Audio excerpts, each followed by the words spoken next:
பங்குனி உத்திரம் அப்படிங்கிறது தமிழ் மாதமான பங்குனியில் உத்திர நட்சத்திரம் வரும் நாளில் கொண்டாடப்படக்கூடிய ஒரு திருநாளாகும். பல தெய்வங்களின் திருமணம் நடந்த நாள் தான் பங்குனி உத்திரம்னு சொல்லப்படுதுங்க. அதனால் பங்குனி உத்திர விரதம் இருந்தால் திருமணம் நடக்கும் என்ற நம்பிக்கை அதிகமாகவே இருக்குதுங்க.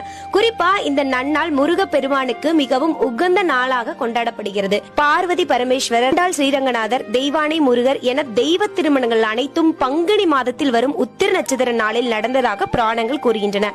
காமாட்சி அன்னை யூசி முனையில் தவம் இருந்து ஏகாம்பரேஸ்வரரோடு ஐக்கியமானதும் இந்த பங்குனி மாதத்தில் தான் என்றும் சொல்லப்படுகின்றதுங்க. பங்குனி உத்திர நாளில் தானம் கொடுப்பது, தர்ம செயல்களில் ஈடுபடுவது மிகவும் புண்ணியமான காரியமாக கருதப்படுகிறது. இவ்வாறு செய்வதால் நம்முடைய பாவங்களிலேயே நட்பெயர்கள் கிடைக்கும் என்பது நம்பிக்கையா இருக்குதுங்க. குடும்பத்தில் ஏற்படக்கூடிய பிரச்சனைகள், திருமண தடைகள் போன்றவற்றை நீக்க பங்குனி உத்திர நாளில் சிறப்பு பூஜைகள் செய்வது வழக்கமா இருக்குதுங்க.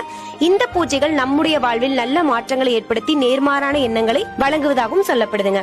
பங்குனி உத்திர நாளில் தமிழகத்தில் பல்வேறு கோவில்களில் சிறப்பு பூஜைகள் மற்றும் திருவிழாக்கள் நடைபெறுகின்றன. குறிப்பாக முருகன் கோவில்கள் மற்றும் சிவன் கோவில்களில் இந்த நாள் மிகவும் விமர்சையாக கொண்டாடப்படும். இவ்வளவு சிறப்புகள் வாய்ந்த இந்த பங்குனி உத்திர தினமானது வருகின்ற ஏப்ரல் 10 பிற்பகல் 12:24 தொடங்கி ஏப்ரல் 11 பிற்பகல் 3:10 முடிவடைகிறது. ஆன்மீக ரீதியாக மிகவும் சிறப்பு வாய்ந்த நன்னாளான இந்த பங்குனி உத்திர திருநாளில் இறைவனை வழிபடுவதன் மூலம் நம்முடைய வாழ்வில் செல்வம், பொருள், ஆரோக்கியம் என அனைத்து நட்பெயர்களையும் பெறலாம்.